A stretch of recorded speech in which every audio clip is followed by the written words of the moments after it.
Ooh, welcome to the Dad Code Podcast. This is DDS, where real fans come for real sports talk and no BS.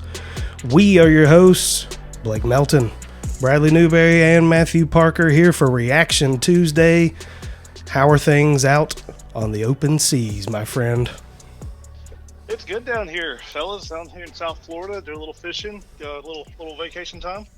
Man, that sounds pretty good, actually. I'm jealous as hell. Jelly. Holy crap. But thank you guys for taking the time to hit play or download this DDS reaction show, which I'm sure all three of us will have some spicy reactions. We're going to be doing a little Vols talk. Oh, yeah. We'll go down to Florida and join Parker and talk about the Gators for a minute. We're going to react to the Georgia-Clemson game. We're going to take a tour around college football and the happenings from last weekend. We will also finally get to talk some NFL talk. A little look ahead to Thursday. Yep. But first, Parker, let's go to West End, where there's a little college football team out of the SEC. Had a little trouble this weekend. The Vanderbilt Commodores lost to the ETSU Bucks. Yes, I said it. Not the Tampa Bay Bucks. The ETSU Bucks, 23-3. Reaction time, Parker. Guys, this is the first week of college football, and this is already going to be the worst play of college football this year. Ken Seals dropping back fourth quarter, down 13-3 against ETSU, and just does a Statue of Liberty backwards pass play where ETSU picks it up, scoops, scores. Did you guys see this play? It's one of the worst. It's hard to watch. It's not even high school. Yeah. It is so bad. It's like reminiscent of butt fumble. That's how bad this play is. We knew Vandy was going to be bad. I picked them to win 2 games this year. This was one of the games This I was picked them to one. win. It had to be. I don't know who they beat on this schedule going forward. South Carolina's awful. Maybe, who knows?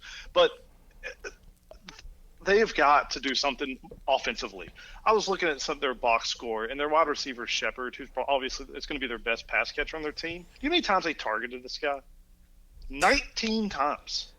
Jeez. Was there anyone else alive? Golly. If you add up every other pass catcher on this team, which is like 7 other people that were targeted, it's like 21 total. So he basically for half the targets on the team. So you shut that guy down, you shut down the offense. I am definitely not off on Clark Lee. This is a long time rebuild, but God, it's off to a bad start. Blake? Totally agree. I mean, Vandy only putting up 318 total yards of offense. Ken Seals, 20 of 34 for 195 and 1 INT. I mean, dude, 83 total rushing yards. That's not going to cut it against an FCS opponent. And I can't imagine what this is going to look like when they get to an SEC opponent. No sacks recorded. Goodness gracious. They allowed 179 rushing yards. So that's, I mean, if I'm trying to curve this against a FCS opponent, I think that's pretty bad. 1 fumble, as we talked about, 1 interception, none for ETSU. That clearly was the turnover margin was a big influence in the game. I don't think they're going to win a game this year, guys. Oh, no. I don't just say that. I mean, look, they're already opening it.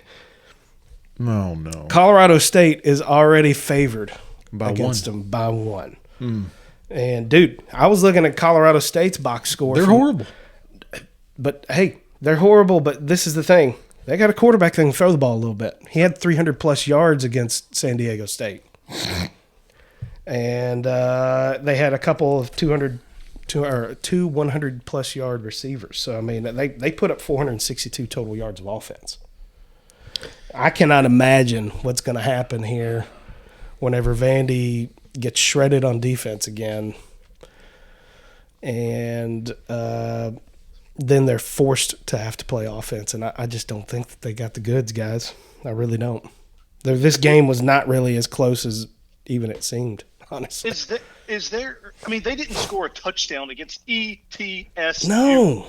No. Is there any other team, any other power conference team in college football that could play ETSU today and not score one touchdown? I have nothing there for that. I mean, there's nothing there. No. Here, I've got something. Oh boy. This was ETSU's first win over a Power 5 program since 1987. You don't At the expense of an SEC football program. You don't want to be the butt end of that one.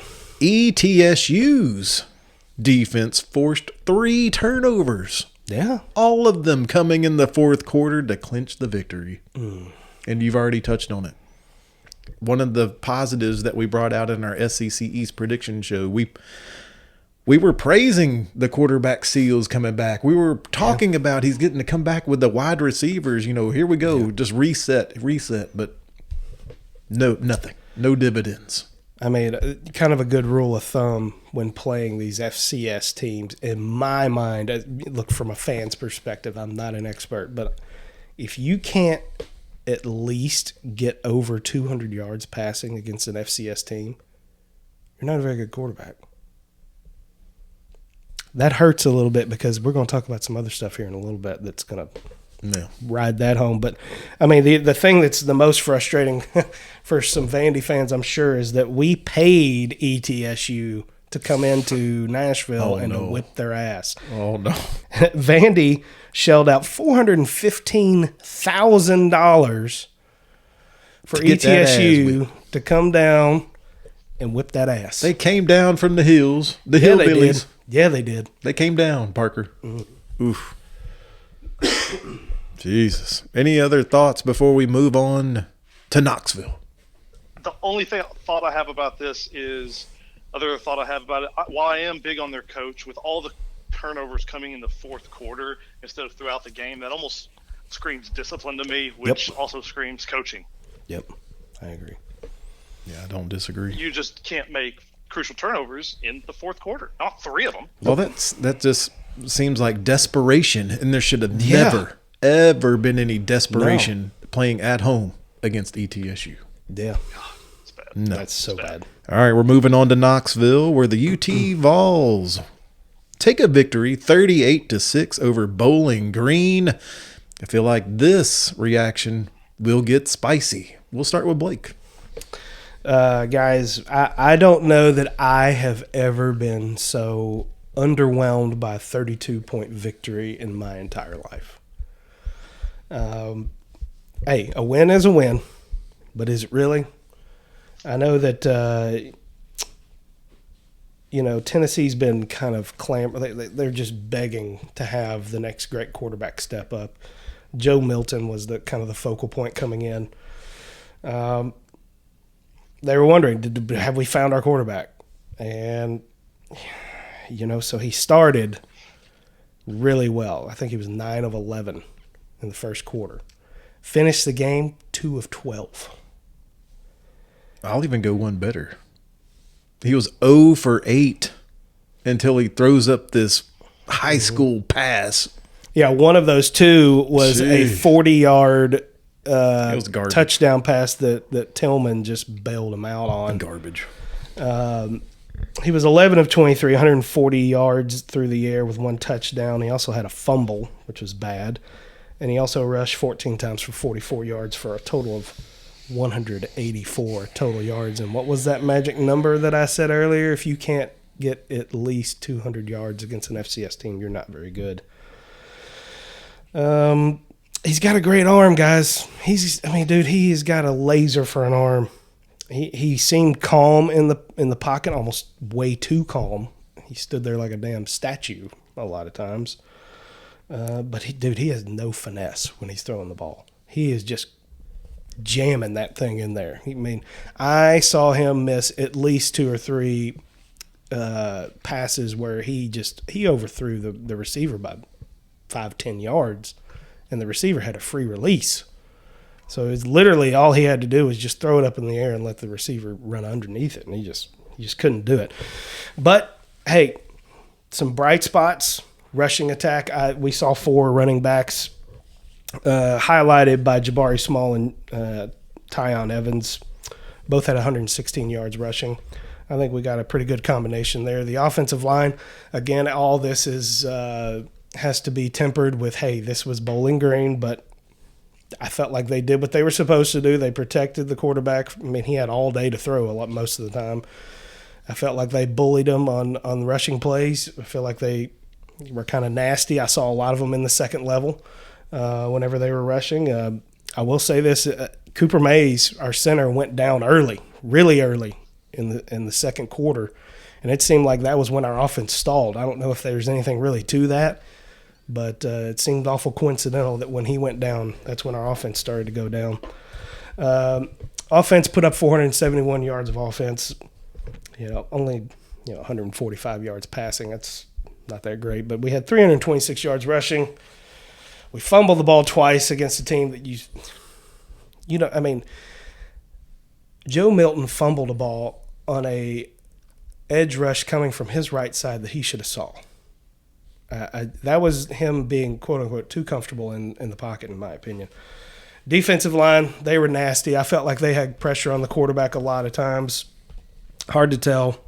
It's Bowling Green again, but I wasn't disappointed. Defensive secondary, though, I've seen this movie before. I felt like we still have problems with intermediate passes. It makes me wonder what's going to happen whenever we run into a quarterback like the likes of Bryce Young, who's going to just absolutely slice and dice us. I'm not really convinced yet. And the wide receivers, a lot of drop balls. When Joe Milton did throw a good ball, man, it was right off their chest plate, right off their stomach. Overall, for me, if I'm putting a letter grade to this, if I'm going Joe Milton exclusively, I think he gets a D. Does he get a DDS? But the team in general, they just got to get better. This was a very unimpressive 32-point victory in my mind. So, Parker, from afar, I'm not sure if you've got to watch every single play of this game, but did you have some quick thoughts about UT, or can we just be happy with a 38-6 victory? I think we got to kind of be a little happy, right? I mean, they won by 32. I do. Yeah. Like, they did what they were supposed to do. One of the things we highlighted in the preview show was Bowling Green's inability to stop the rush. And so that was one of the main things I wanted to see what we could do, because last year I think Bowling Green was dead last and averaging like 320 yards per game, somewhere around there. And Vols put up 331. They did what they were supposed to do. I'm with Blake on Milton, though. I mean, after the first two drives, and maybe it was all because of Cooper Mays. I don't know. I was texting people like, "Oh my God, they've got something here." 14-0 out of the gate. Simmons' defensive line. I mean, from what I was able to see, the dude was like, he was manhandling their line. He was large. Big Elijah. Large. But again, it's against Bowling Green. Like, we should be having this conversation about Vandy and ETSU. But so it makes it difficult to kind of evaluate against Bowling Green. I will say that at the beginning, something that kind of scared me was the quick plays that they do. I know I like this offense and that it's quick, but this little where they get up, they hike it, and they throw this little out over the side just instantly for like a little 2 yards. Man, against a good press corner coverage team, that's a pick six. Yep.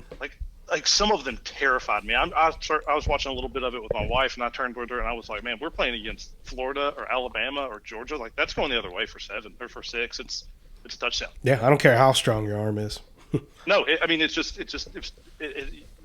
can't throw that pass against the press coverage, and it scares me against other teams. Also, this quick offense, you got to be ready when you stall. You know what? Bowling Green wasn't scoring when they were punting it, and when Tennessee ran 6 plays in the second quarter or whatever it was. Mm-hmm. You're playing against Bryce Young. You're down 28 points all of a sudden, buddy. Yeah.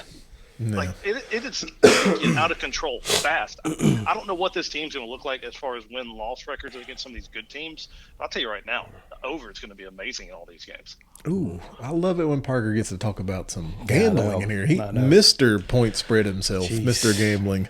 I'll go with some takes here, and it's not all hate. I'm not the UT Vol fan of the three of us. No. But guess where I'm starting, gentlemen? Defense. Yep. Shocker. The Vols defense held Bowling Green to 33 rushing yards on 22 attempts, good for 1.5 yards per carry. Yeah. Boom. They did exactly what I wanted to see. Honestly, that's Be a huge improvement. Be a bully on Yeah. that defensive line. Do not let the little water bug guys run around you. You're an SEC defense, damn it. The Vols rushing attack led by Small, 124 yards and 2 touchdowns. Evans, 116 and 2 touchdowns. Exactly what they were supposed to do. Yep. Both lines, bully them. And they showed on the TV broadcast this little zone blocking scheme. I actually liked it. Yeah, I liked the tight end going one way, having the linebackers look at that movement, Parker, and then they run it back and take it either up the middle or out the back door the other way. Yep. I liked it. Bowling Green won the time of possession, 34 minutes to 26. Does that really matter? But maybe not in this game, but Parker kind of alluded to it. It will. It's going to take the toll on a suffering defense, I believe. And, of course, Milton, 11 to 23, 140 and a touch. It was brought up on local sports talk. A 31.4 QBR. That's terrible. That, just to put into perspective, 66.7 is an average quarterback.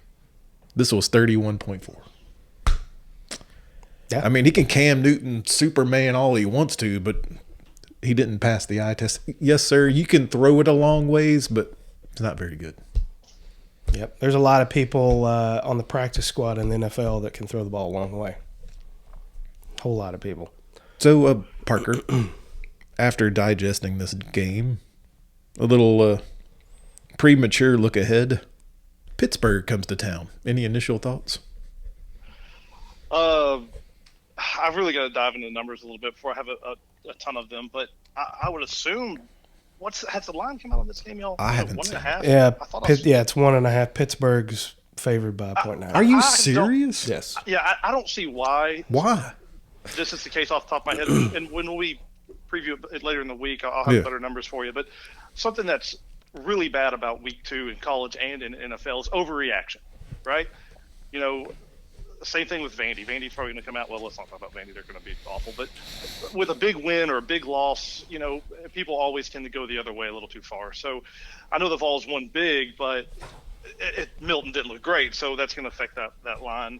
You would assume that Vols can win this game. But again, I'm really have to dig into the numbers before I give you my big opinion on it. Yeah, well, I took a peek a little bit at Pittsburgh, and they can play a little offense. They hung a 50 spot up on their opponent, and they only allowed 3 points. So I don't necessarily think that they're far and away better than Tennessee. I think they're probably pretty close to what Tennessee is right now. So I think that's why what you're seeing in the line is, you know, you've got a flailing SEC team, and now you've got Pittsburgh coming in. Unfortunately, it might be a pretty good game. The thing that's tough about this one is they played UMass, right? And those stats I gave about Bowling Green last year being 126 out of 127, I believe UMass was the 127th team. Right. So it's two teams like playing awful teams. It's so hard to judge. It really is. Really is. My hope for UT will be the same. I want to see that defensive line stuff the run, and I want to see the Vols run the rock. Stop the run, run the ball. That's how they're going to win this year. They're going to win off of Joe Milton getting better and making good decisions, taking care of the ball, and leading the team and handing the rock off, and the big boys up front pushing folks around. That's how they're going to win this year. Well, I'm just looking at the box score from this week against UMass. Pittsburgh handed the ball off to 9 different guys. Yep. Yeah. They're going to run the ball. Hey, talking about a team that has question marks at quarterback after week 0, week 1. We're going to Gainesville. The Florida Gators get a 35-14 victory over the Owls. But it wasn't all pretty, folks. As your Florida Gator fan here, Jones, 17 of 27, 113 yards. What the? Only 113 yards on 27 attempts. One touchdown, 2 picks. Dan Mullen says there's no QB controversy. That's concerning. That's concerning. The Owls, on the other hand, because we kind of called out their quarterback, what is their 15th year senior transfer out of Miami? Yeah. He threw for 261 and a touchdown on the Florida Gators secondary. The rebuilt, whatever this is in the secondary. But as I wanted to see, even with the Vols, I mean, I want to see the defense. I want to see the running attack. The Gators' rushing attack was led by Richardson with 160 yards and a touchdown. Davis, 104 yards and a touchdown. The team combined for 400 yards on the ground and 4 touchdowns. Yeah. And their defense had 6 sacks, led by Zach Carter, Yep. a senior, 3 sacks. So not all good. Parker or Blake, whoever wants it. I'll go first here. All right, Newberry, brace yourself. I've already said I didn't like it when I saw a quarterback. I think Florida and Tennessee are the same team this year. I think Florida just has slightly better talent. Emory Jones, 187 total yards. Joe Milton, 184. They've got a similar situation at quarterback.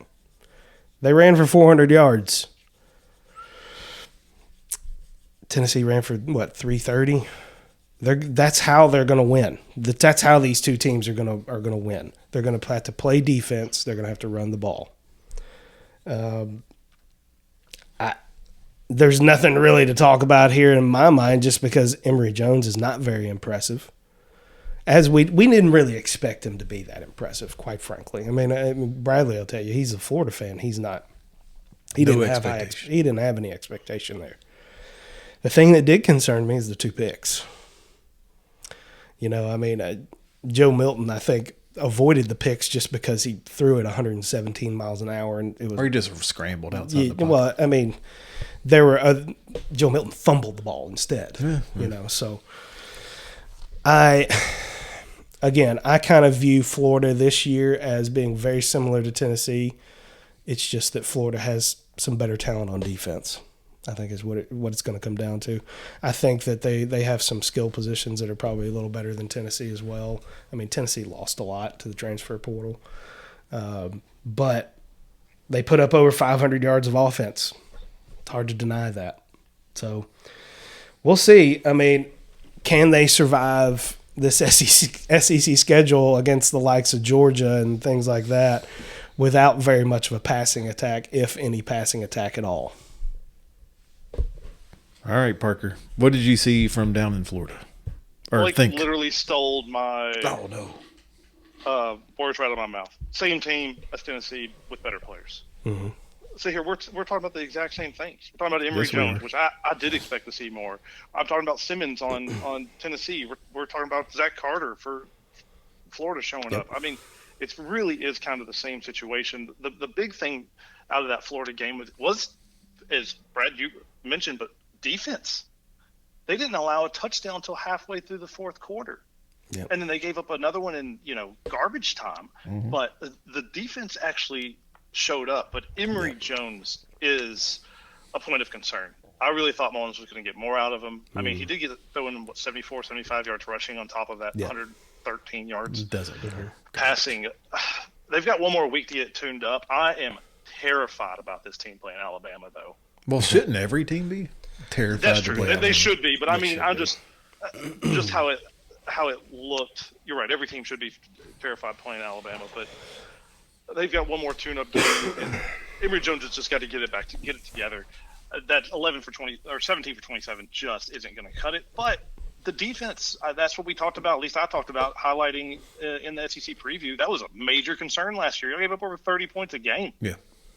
So just for that stepping up, I think it looks positive on that side of the ball. I do too.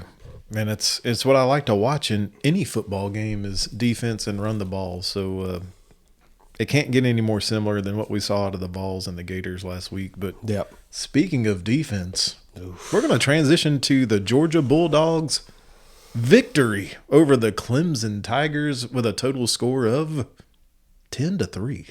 Jesus. I'm going to go to Parker first. Yeah, absolutely. Guys, so we highlighted some things in the preview. I picked Clemson to win this game because I thought they were going to do something that they did not do. I was screaming at the TV every time that DJ Uiagalelei went down. Why weren't they running this guy out of the pocket more? This was the weakness of this team, is their offensive line against this major positive for the Bulldogs and their defensive line.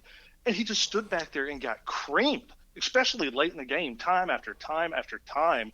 I could not believe they didn't roll it out more often. And then on Georgia's side, also, man, with JT Daniels, the offensive coordinator this year, getting under his second year, again, they didn't open it up a little bit. Both these teams, I know they have good defenses. I do. But they are capable of scoring more than 13 points. I mean, I'm glad that the FanDuel had the beat the hammer went all the way down to like 1 point with that little tease. But before you go, Blake, just to add to one of Parker's points.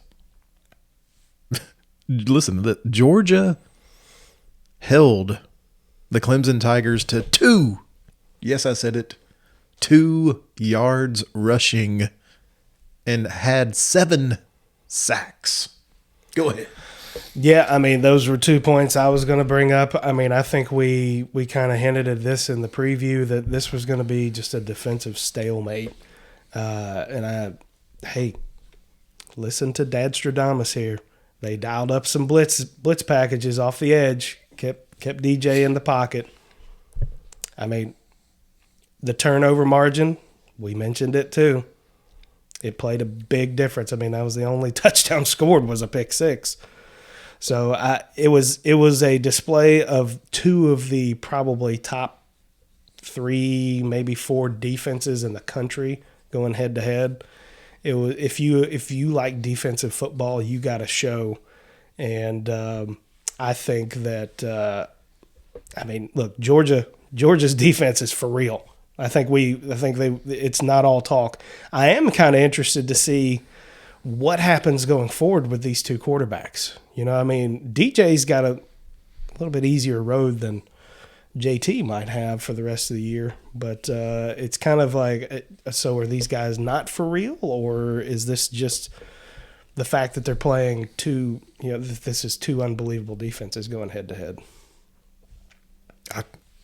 I can't believe that the only score was from a defensive backfield that we questioned going into this game. We talked about injuries coming up the week of the game. Chris Smith had a 74-yard interception return for a touchdown in the second quarter, and that was enough.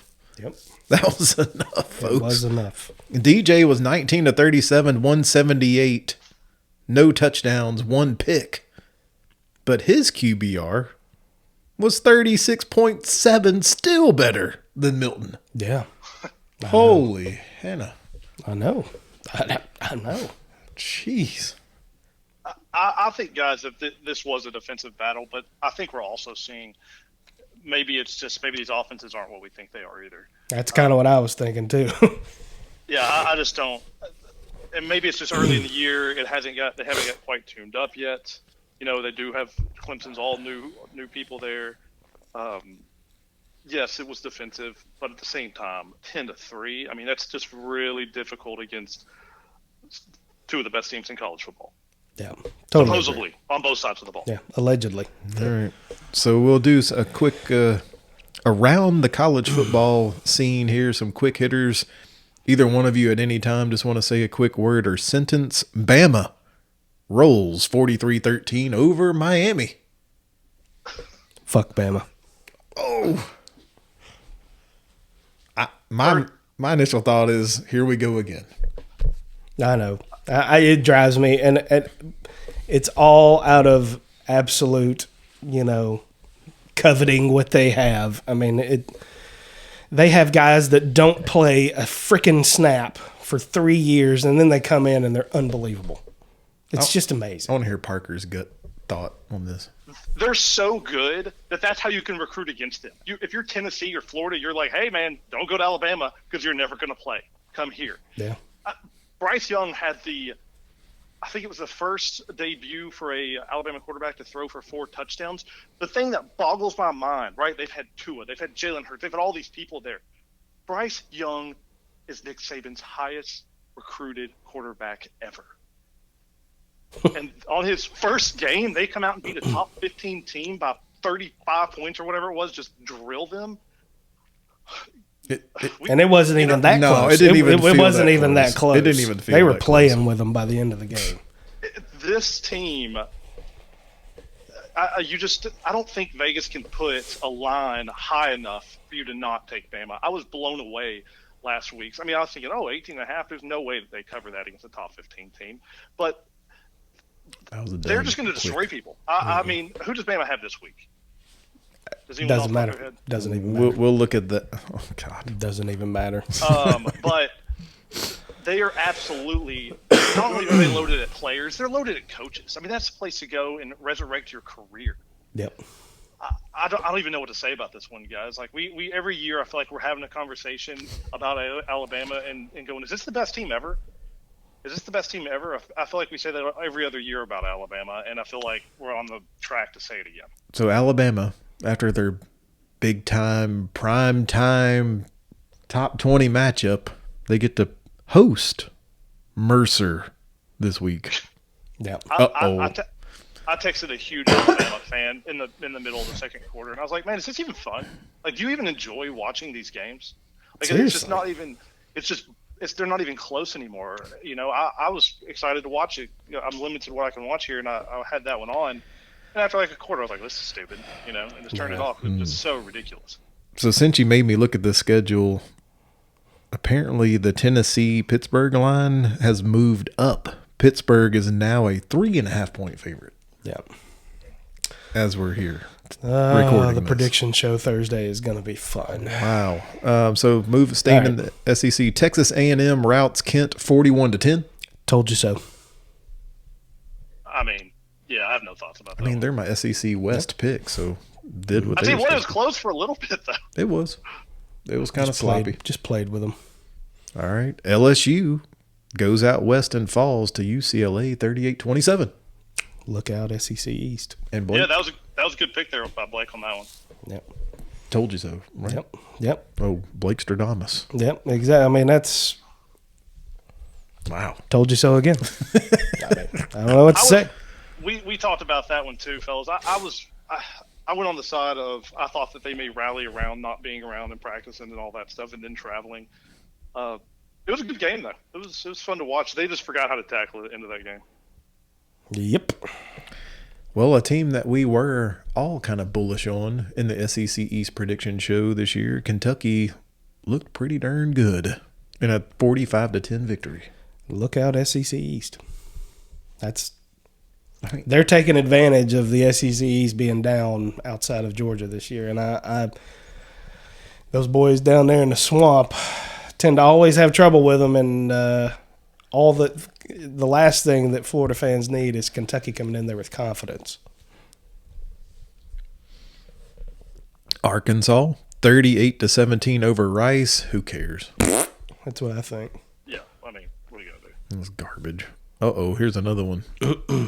Missouri, 34-24 over Central Michigan. Great. They can go join whatever conference Central Michigan's in. That's what I think about that. We kicked them out. Are we allowed to talk Yeah, about no, I don't even know. Is Missouri really an SEC team? This screams struggle bus. It does. 34-24. It does. Oof. I don't like that. Yeah. What about this one? Auburn scores 60 in a victory. Gus who? Come on. Maybe that's just leftovers. Leftovers. All right. And here's one of Parker's favorite teams. South Carolina wins in a shutout 46-0. South Carolina's just absolutely amazing. Do you guys? I'm looking at their schedule right now. Give me 1 second. Yeah, I mean, South Carolina, what are they playing with, a graduate assistant as a quarterback now? They were straight clowning. I mean, dude, this has turned into a 3-ring circus. But let me tell you before Parker brings up his point here. South Carolina, they have ECU. They are a 2-point underdog. Oh, man. ECU traditionally has actually a decent team. Yeah, I think they kind of give folks trouble. I think they're a trap game for a lot of people. I don't like seeing SEC schools as the underdogs. This is stupid, man. Is. What did you find, Parker? Do you find what you were looking for? My internet's acting weird, but yeah, Chris Johnson came out at ECU. Dude, South Carolina, they're going to be bad. And yes, they are playing with a grad assistant at quarterback. He literally was helping the team and then quit doing that and joined the roster. Golly. This first week, if people are going to overreact to this, yes, they beat down this team. This team is not much better than Vandy. Yeah. I got a couple of more. How about Ohio State in a close call at Minnesota, 45-31? Where's Urban? Where's Urban at? That's all I have to say about that. That was right on the line, by the way. 14 points was the line on that game. I honestly, guys, I missed that one a little bit. I did not get a whole. That was in doubt. Minnesota, at one point, kind of had them in a chokehold for a second. They had them on the run there for a little bit. How about number 10, North Carolina losing at Virginia Tech, 17-10? Enter the Sandman. Overrated? Yep. Parker? Yeah, and Virginia Tech's a tough place to play. I mean, North Carolina's got one of the hottest quarterback names out there in Sam Howell. He was. Yeah. Was he have 3 picks? I was about to say, that's exactly where I was going. I'm like, he was until this game. I think that dropped him down a pick or two. Yeah. Speaking of another could be overrated quarterback, Oklahoma looks terrible in a 40-35 victory over Tulane. Yeah, I mean, that is not what you want to see as an SEC fan for, a school that's aspiring to be in the SEC. They're going to have to shore up that defense. We play defense here in the SEC. Oklahoma doesn't. That's exactly right, though. They had the exact opposite of the games that we were talking about earlier with Florida and Tennessee and Georgia and all these games. I was watching that one, and I looked. I was like, 14-7 Tulane. This is awesome. Go Tulane. I'm pulling for the underdog, and I'm sitting here I got busy doing something. I came back in. It was 31-14, thinking it was over, and watched the end of that game. And it looked like they were playing flag football out there on defense for Oklahoma at the end. Tulane could do anything they wanted, and honestly, I think they should have probably won that game. Yeah, I mean, do they even recruit defensive players in Oklahoma, or does the offense just play both ways? I mean, it's kind of abysmal to see stuff like that. I don't know. And a quick shout out to Murfreesboro's own Middle Tennessee State putting up a 50-burger in a victory this week. Boom. Go MTSU. Go Big Blue. Go to West End and get a victory. There you go. Anybody have any other thoughts about any random college footballness before we jump into the NFL? Did you guys watch last night's game? We were just a little overtime classic. Yes. And Notre Dame, one of the great, crazy quotes I've ever seen at the end of it. By the way, they iced their own kicker. Florida State did in that game. But at the end of it, Notre Dame coach comes off sideline and they run over to him.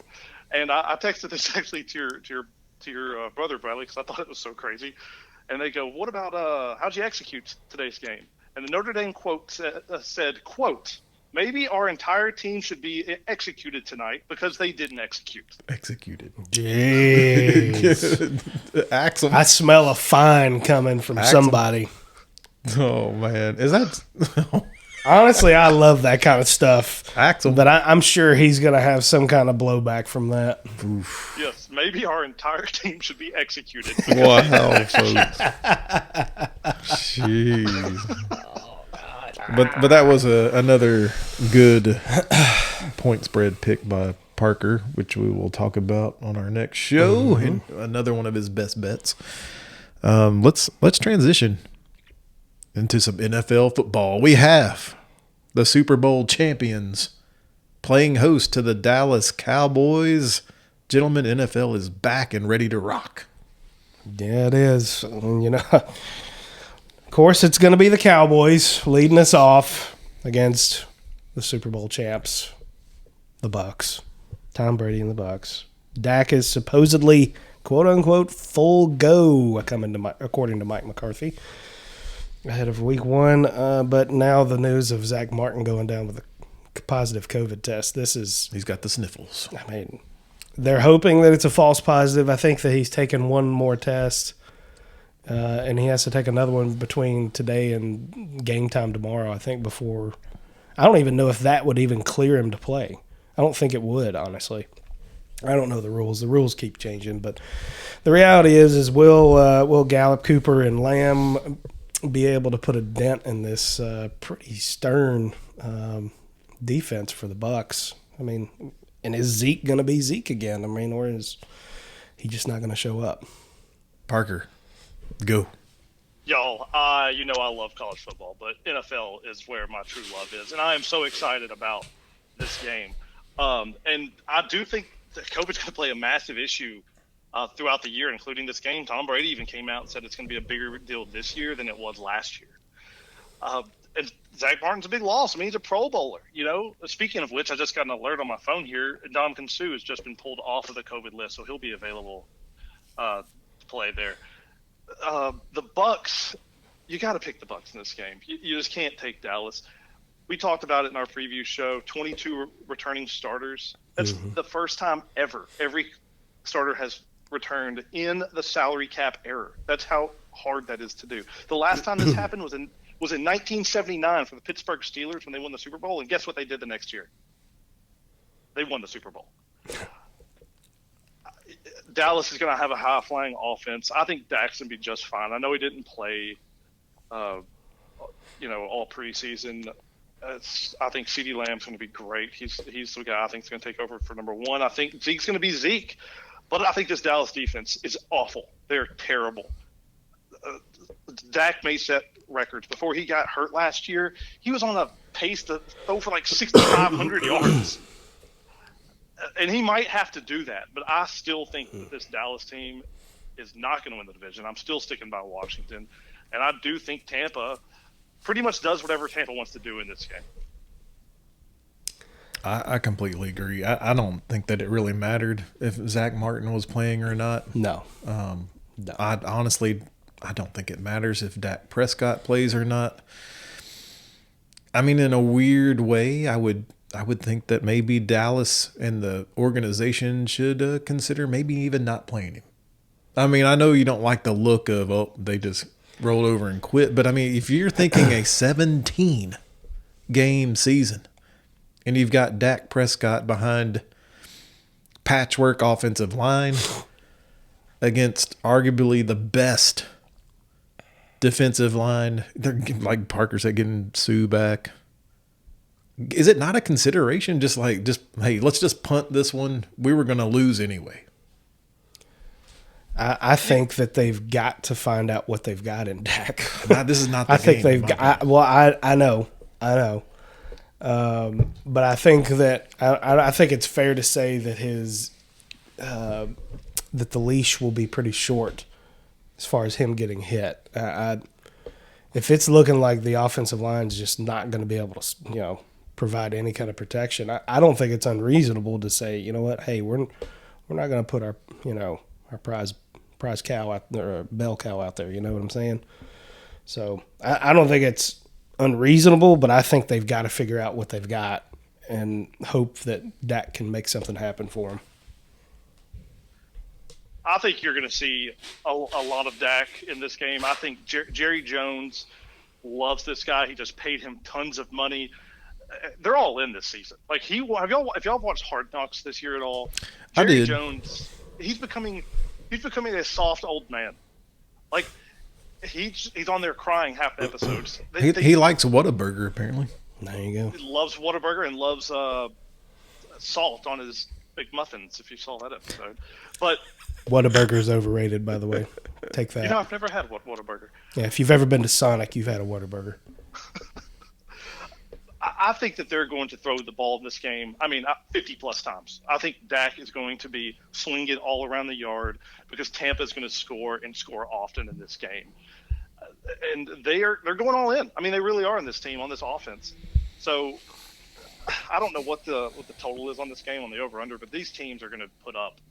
I think it's going to be a major offensive output in this game. And I just don't see how you know what this game's good. It's good to have in fantasy, guys. We just had our fantasy draft. If you have any fantasy players, this is going to be a good one for it. I've got Jones, the only running back in Tampa that you should have, I believe.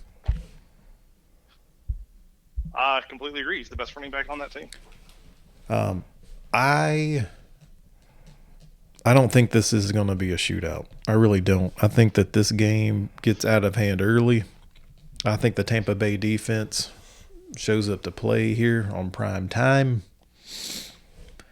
I'm going lower than many people would probably predict. I'm going Tampa Bay 27, Dallas 12.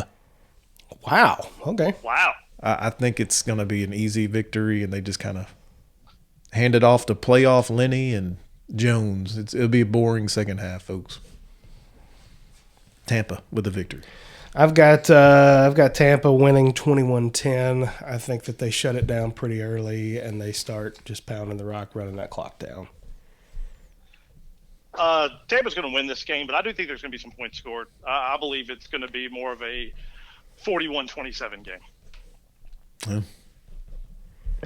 Which is a ton of points, I know, in the NFL. But both these offenses are legitimate, and Dallas's defense is god-awful and atrocious. A name to look for as the season progresses, linebacker Parsons for Dallas. They got big hopes for him. And yes, I did watch Hard Knocks because I wanted to see their reaction to Trevor Lawrence and the Jags coming into town and whipping that ass. Jeez. I heard Ezekiel Elliott say, that guy butter. Oh, jeez. That guy is butter. Butter. Sunshine and butter. Yeah, it looked good. Yeah. I've got nothing left on my sheet unless you guys had any final thoughts about what we saw over the weekend or looking ahead at Tampa, Dallas. Can't wait for the NFL to get going here. I'm interested to see how things play out with our SEC teams and just in college football in general. I'm really excited about getting this going. Really am, guys. Parker, any final word? Listen, coaches, especially Florida State coaches, don't ice your own kicker.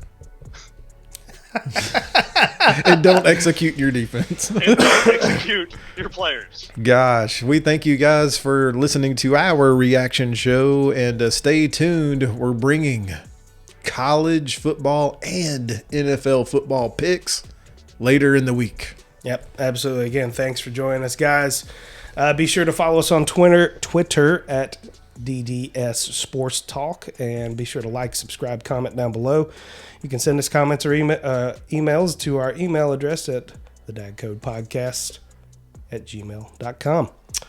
Tune in Thursday for our preview show, prediction show. I got nothing else, guys. If that's all, you guys be well. Enjoy Florida.